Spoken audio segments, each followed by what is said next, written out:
top lane. It truly is. So here it is, ladies and gentlemen, the deciding match. Will RRQ come back and move this to a best of 3 series? Or will Aura Fire be able to take this 2-0? Welcome to the Land of Dawn for game number 2 between the Red Dragons and the Soldiers of the Kingdom. The last time Aura were able to beat RRQ was in Season 10, ladies and gentlemen. This will be only their second time since Season 4. A long record for it to be shattered, but Irad and Fredrin clearing fast, we'll have to see. It's going for the concussive blast, which is a trend these days for the faster clear. Clearing just becomes that much more important these days. But Skylar going with the Brave Smite, probably going for a tanky build instead. In the mid lane though, this trio is gonna be decisive in this, deciding who's gonna arrive on the fights faster.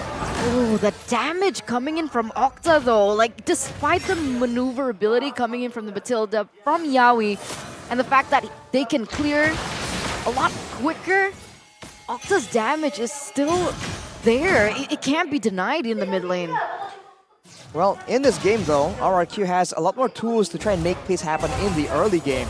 We already mentioned the combo between the Fredrin and the Valentina. It is absolutely lethal, and this means that Irad can be a lot more active here in the earlier levels instead of just power farming until the turtle spawns. Already going for an invade, but is he gonna get punished for it?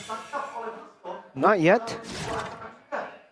Oh, he just leaves it. Okay, he backs away knowing, spotting due to the information of his teammates, but now they're prepping for a trap here.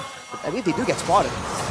Bit of poke over towards Gogun, but the guiding wind just gets him to safety very easily. 3 QCs, by the way, for Aura. So, already on top of the guiding wind mobility, they're so mobile. And even for RRQ, by the way, again with the bold decisions here, no purifiers whatsoever.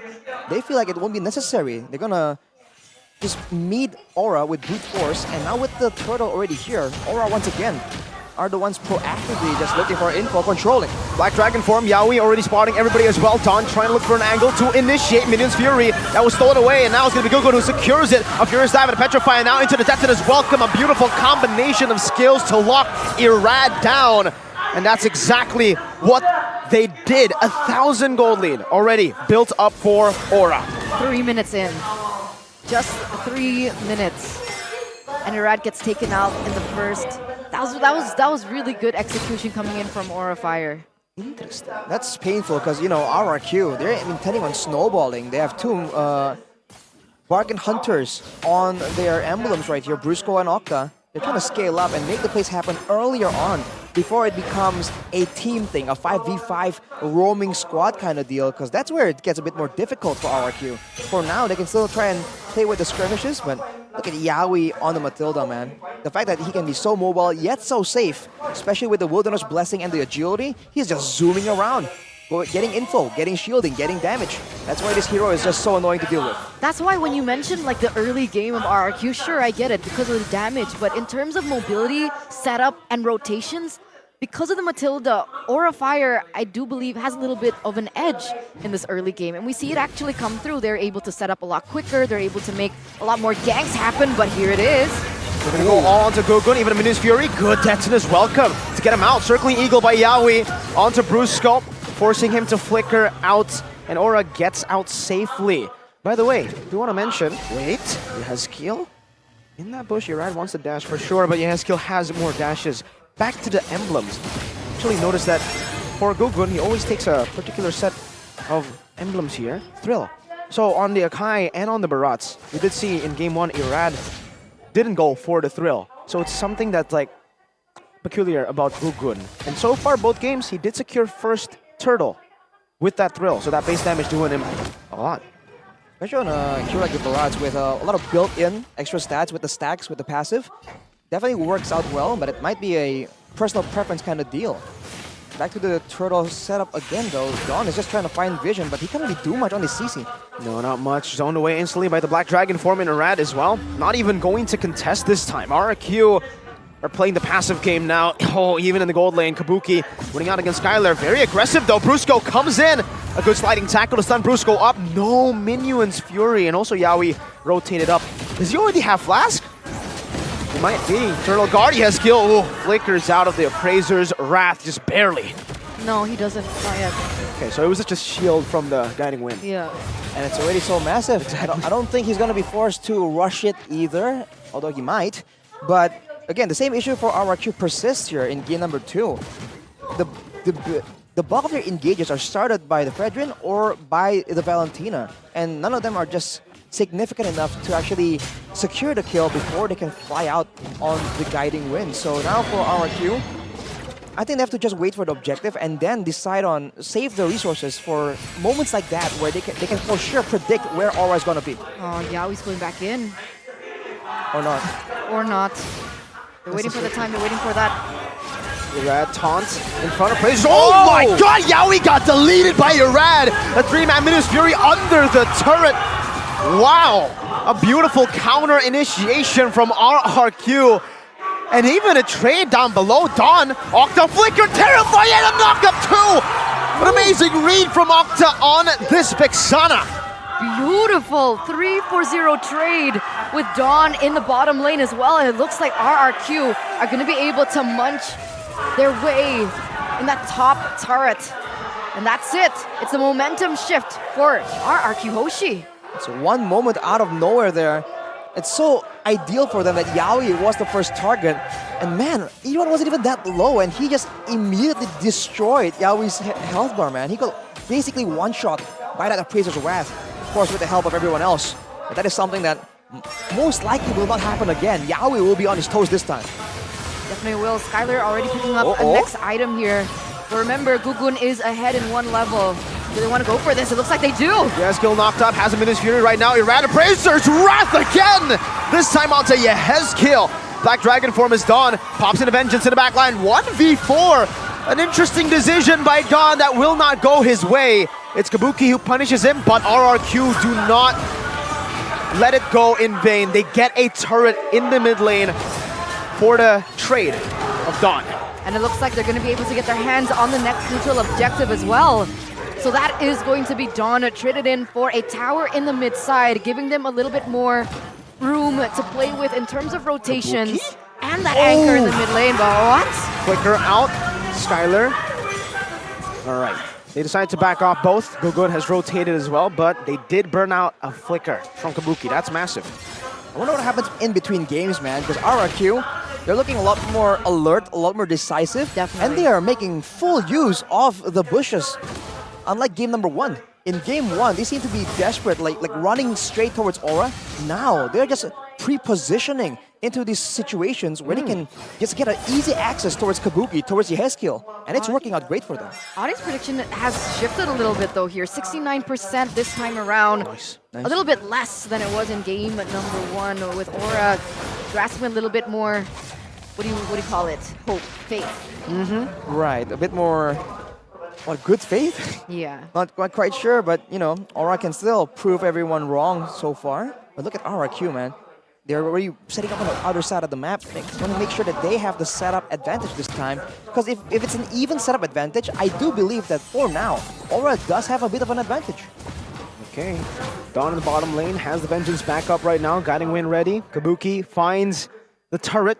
It's traded for, I believe, the tier 2 up top there. Skylar doing the same thing with the help of Octa and Brusco. Gugun's got to be careful. He doesn't even have the big guy stacks. Look at him. He's a small dinosaur in a world of knockups. 2 knockups, Brusco and Octa, and that will mean that the purple buff will be going to the hands of Irad. Resources are being taken away from Aura left and right here. With Kabuki now only at 3 items. They're still building towards the 4-3 items, and on the other side, for Bruno, it's a lot faster with the House Claws and the Berserker's Fury. He is spiked a lot harder just as of right now. And keep in mind, the Flash of the Oasis competed for Yaoi, but not for Brusco. So the next fight is going to be a lot tankier. Well, Aura is going to be a lot tankier than RRQ would expect unless they spot that difference. So they might want to be a bit more careful in how they want to approach this. Because I don't think Dawn can zone the whole team like last time. This is scary. Very scary. Kabuki has the Haas Claws though. Black Dragon formed by Aran. Let's see how they respond to this Dawn in the back line right now. Saraz gonna be able to win out the Retribution battle. Kabuki still free hitting in the back right now. That's gonna be the vengeance from the side of Dawn to keep him alive. Brusco taken out right now as Aran jumps into the back. Skylar still able to kite away. Gugun 1 HP. Rad chasing him, knocking him up. A few of the shots and a taunt locking him down. Guiding Wind, bringing the Dino to safety as Kabuki is still going to be able to kite back. But RRQ did secure the neutral objective and a better trade. Definitely a 2-for-1, only losing Brusco in everything that just occurred. Lord is going to be marching down there in the top side. And finally, Brusco has the flask. So when he comes back, when he comes into the... Oh no, Irad? Do they want to go for this? No, they don't. They're going to wait for the Lord first. Now, this is a scary situation, man. RRQ with forward momentum and with Irad just having a advantage. Irad is standing there, and I believe he has the blade armor, so he was actually dealing damage to Kabuki, funnily enough. But RRQ, can they try and get something more right here? They don't have great siege, and I think they will back away. They're waiting. Lord is still marching there in the top side, hasn't quite arrived just yet. RRQ gonna be able to get that buff away from Aura first. Buy them a little bit more time. But here it is, Octa looking for an angle. Will Yaoi be able to make a play? We'll see, not the big playmaker that we expect usually. That's a two-man. Kabuki knocked up, still able to survive. Go good. Detonus welcome onto Irad, locking him down. Minions Fury from the side of Brusco, diving into the base turret right now as Irad's going to be able to taunt Yaoi. Appraiser's Rat dodged away from Gugun. Good movements back to the Oasis, giving Aran enough HP to guiding Win with the Furious dive defensively, and they have defended, only losing one base turret. Man, that's a long, drawn-out fight, and yet no casualties. Great plays from both teams, particularly Brusco, trying to zone everyone with the Minuan Fury. And for the side of Aura, man, they were trying to zone, push back Skylar, but with that build, with the Brave Smite, it seems like a lot of marksmen right now are just completely comfortable, just sitting right in front of their opposing team, and they think they'll make it out. Oh, ladies and gentlemen, while we're on a little bit of a break here, go ahead and get that code on the GoPay app. Pulsatarmura. Pulsatarmura. Pulsatarmura. It's available only for the first 30 people. And you know what? I'm one of them, so you guys need to get that as soon as possible. That's cheating, man. It's okay.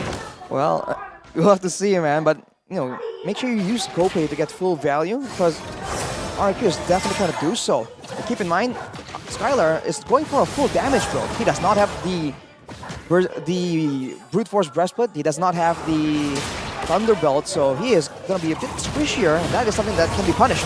Oh, Gugun super tanky. So soaking it in, red tree from Irad, only from Irad. Interesting choice, knowing that Lord is going to be spawning now. Oh.